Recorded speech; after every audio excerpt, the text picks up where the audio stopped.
If you guys have been watching this channel, then you know my #1 reason for deconverting and for not believing that the God of the Bible is true is the Bible itself. However, maybe that's going to change because the video I'm about to show you claims that it proves the Bible is 100% true. And I'm sure that whatever this video is, it is well researched, logical, filled with common sense, without reaching, stretching, cherry picking, or straight up lying. Let's watch. This is the proof that you needed to see that the Bible is from God. Psalm 118 is the middle chapter of the entire Bible. Psalm 117 before Psalm 118 is the shortest chapter in the Bible. Psalm 119 after Psalm 118 is the longest chapter in the Bible. The Bible has 594 chapters before Psalm 118 and 594 chapters after Psalm 118. If you add up all the chapters except Psalm 118, you get a total of 1,188 chapters. 1,188 or Psalm 118 verse 8 is the middle verse of the entire Bible. And should that central verse not have an important message, it is better to trust in the Lord than to put confidence in man.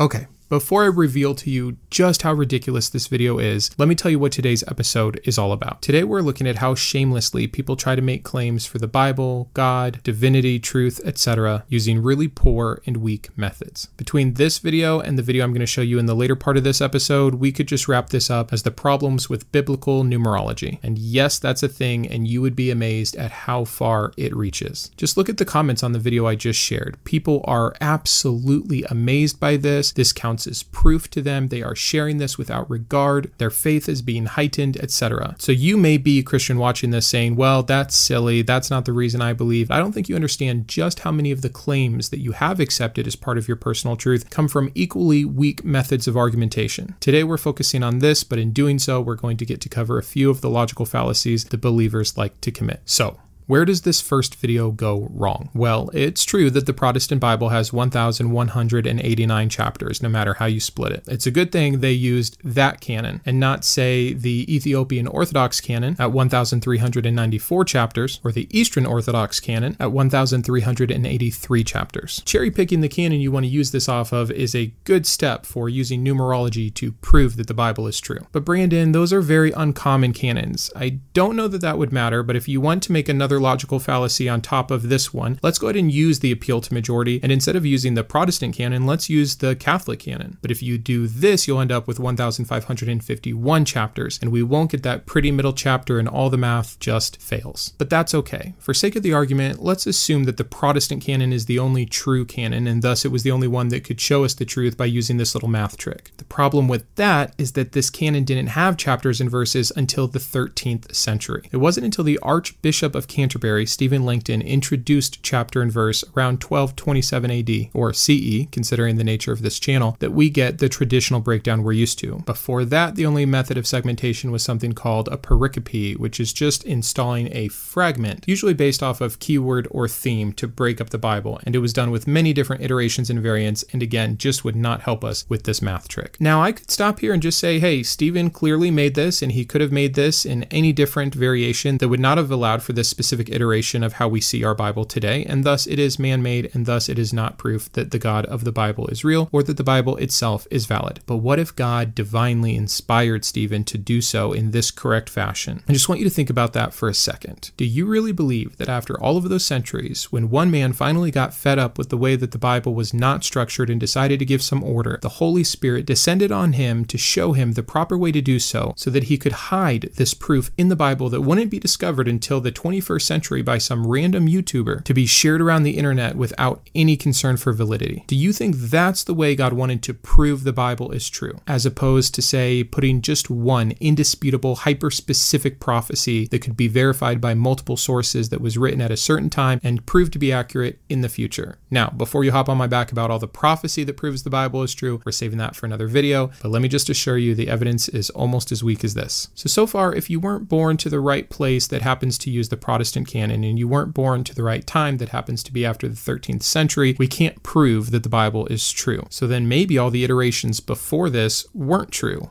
Yikes. But it actually gets worse. If you think you have a hard time figuring out if the Bible is real and which part of the Bible is true and how we should read it, etc., imagine being one of these poor bastards in any other part of the world pre-13th century that had to deal with the insane amount of variations that this Bible has taken over the course of many centuries. Let's look at a time frame of this. So in the first century, we just have this random assortment of collective writings that are completely different from group to group, thus all the different Gnostic religions that popped up during the same time as the idea of Christianity that we have it today. By the 2nd to 4th century CE, we were trying to sort out what should be in the New Testament, what is and what isn't. We got it down to the 4 Gospels, couldn't decide on either 13 or 14 epistles, we weren't sure what to do about Hebrews, and then just 5 other writings. This comes up to 22 or 23 books, not quite the total 27 that we have today. Then we'll jump up to a huge bracket, the 5th through the 16th century. We have a lot of debates, we have regional variations of both the Old and New Testament. During this time, we had extra books that are no longer part of the canon, even the Protestant canon. Part of this grouping is known as the Apocrypha. The typical number of books during this time was 58, well above our 39, or even what the Catholics have. No problem, just a whole millennia of people having a totally different version of truth than you have today. But don't worry, because by the 16th century, we really started to narrow things in. Thanks to the Protestant Reformation, many books were questioned, and the Old Testament was really narrowed down. Just as a side note, at this point, Luther's version had an appendix that covered books like Esther, Jude, James, Hebrew, and Revelation. But eventually, we all agreed, or at least the Protestants agreed, on what the correct 66 books would be. Now, I didn't intend for this video to be this much about the canon, and I have so much more to say about common atheist misconceptions. There's a lot of misinformation out there, a lot of people just regurgitating something they've heard from a non-scholarly source, and I'd love to walk you through, to my knowledge, the best understanding of the canon at another time. So I want to back it up and just talk about this claim a little bit more holistically. Even if all of this was true, if all of these different iterations and variations did not exist, and it has always been, and for all people is, that the middle scripture of their holy book says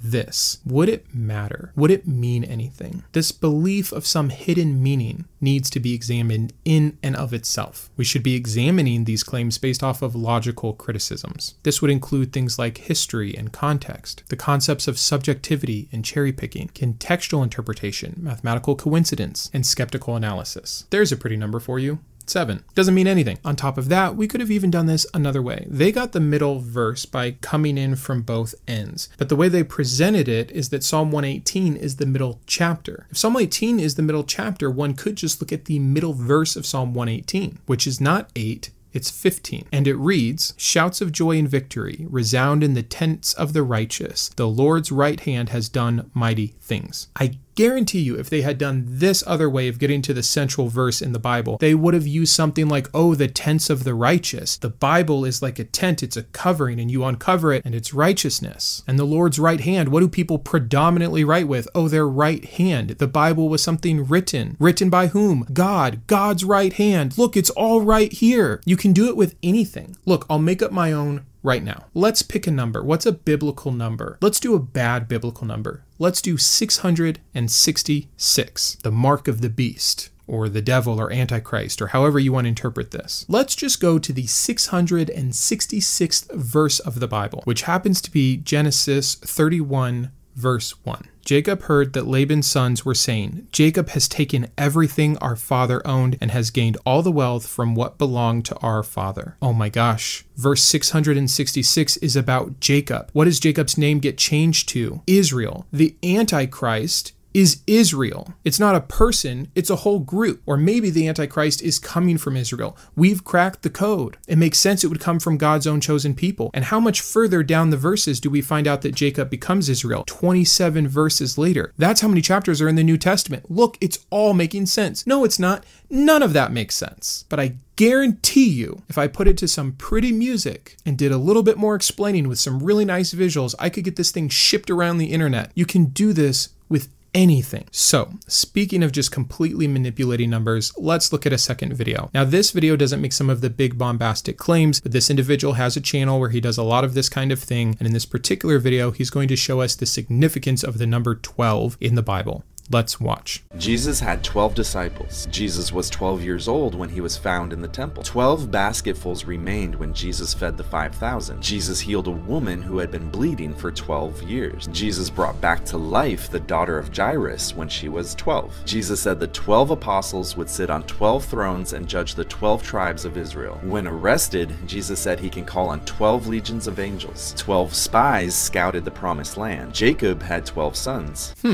Cool trick. Let me see if I can do it. Let's choose the number 10. There were 10 commandments given to Moses on Mount Sinai. There were 10 plagues brought upon the Pharaoh and the Egyptians. There were 10 spies sent by Moses to explore the land of Canaan. God just needed 10 righteous people to spare the city of Sodom. Jesus healed 10 lepers. In the parable of the wise and foolish virgins, there are 10 virgins. In the parable of the talents, there are 10 talents. In the book of Revelation, we learn about the 10 horns representing the 10 kings. In the letter to the church in Smyrna, we learn about the 10 days of tribulation. And in Ezekiel, we hear about the 10 elders sitting before God's throne in the heavenly vision. So what? The Bible is a form of ancient literature. Guess what both ancient and modern literature do? Symbolism. Symbolism is not the same thing as secret messages and signs. Now, I will give you that the vast amount of symbolism used in the Bible makes the ability to take the Bible literally way, way less. Everything always took 40 years or 40 days? Probably not. So literalism goes out the window a little bit. Let's first look at some common symbolism with numbers in the Bible. The number 1 symbolizes unity, oneness, and uniqueness. It represents the concept of God. The number 3 symbolizes completeness and divine perfection, as associated with the Trinity. 4 represents the created world, the 4 corners of the earth, the 4 elements. 7 is considered a number of perfection or divine completeness. 10 symbolizes completeness as well, divine order and the fullness of a divine cycle. It's associated with the 10 commandments, representing the moral law. 12 signifies government or organizational perfection by divine authority. It is associated with the 12 tribes of Israel in the Old Testament and the 12 apostles in the New Testament. We can jump up to a number like 40, which represents a period of testing, trial, or probation, such as the 40 days and nights of rain during the Great Flood, the 40 years of Israel's wandering in the wilderness, the 40 days of fasting, etc. Now, not everything has to mean anything. You're going to be able to do this little trick with any large book. Again, using the Protestant canon and the most popular modern translation, which would be the NIV, we see that the Bible has over 726,000 words. That's a big book. It's going to mention some numbers. It's going to mention some of those numbers a lot more than once. In fact, I took it upon myself to go ahead and get you the specifics. So the individual in this video claiming that it's amazing that these things are always in Acts of 12 shared 15 or 20 examples from 187 different times that number is listed, which is not even one of the top numbers listed in the Bible. It just equates to a nothing burger. That video means nothing. But look at the comments on it. Even though this man didn't claim a ton associated with it, the comments are just people's minds are blown. What a special number. And then people are looking for these numbers to fulfill prophecy or make decisions off of, etc. There are hundreds, if not thousands of videos on YouTube that I could point you to where people are bending these numbers and have absolutely no idea what they're talking about. The fact that so many believers have latched onto this so wholeheartedly shows me a gap, a need that they have to find ways to prove this to themselves. Though this video was done on 2 pretty silly videos that I wouldn't take seriously and many Christians watching won't take seriously, the facts here remain the same. We need to be way more scrupulous with how we determine truth, how we define proof. Because the middle chapter of the Bible is pretty easy to make fun of and debunk, but all the other ways that the believer convinces themselves of this truth through things that can be just as messy and misused, such as anecdotal experience, finding meaning in patterns in your life, seeing prophecy that is fulfilled, we simply just don't tend to be as critical as we need to when it's something that we already want to believe. And for those of us that are born into this, that are indoctrinated into it, or even worse, that are emotionally convinced of something and convert because of that emotion, it's very easy to look at the Bible as something after the fact and say, hey, I'm a believer now. I have a relationship with Jesus. That's how I know Jesus is real. Let me apply all of those feelings and all of those personal convictions when I read the Bible. That's backwards. We first need to be able to prove the Bible in and of itself, and then take whatever is fundamentally true, logically sound, and consistent with the things we do know to be true in history and science and authorship, etc., and see what we have left, and then do the claims that remain equal the truth that you're believing and claiming for yourself. I went through those rigors. I went through that testing. I went through that approach of first making sure that the source material was accurate and trustworthy before basing any more beliefs off of it. And it completely broke apart my entire world. It wasn't something I wanted to do. I didn't have any anger or hurt against God, as so many of you in the comments have claimed. I simply demanded a higher level of certainty before I continued to pass this on to my children. And when doing that, it all fell apart. That's not on me. So a bit of a silly video to cover a bit of a pretty serious topic. I hope you learned something today. I hope that this was enjoyable. I hope that this was interesting. If you have any comments about it, please definitely share those below. And until next time, keep thinking.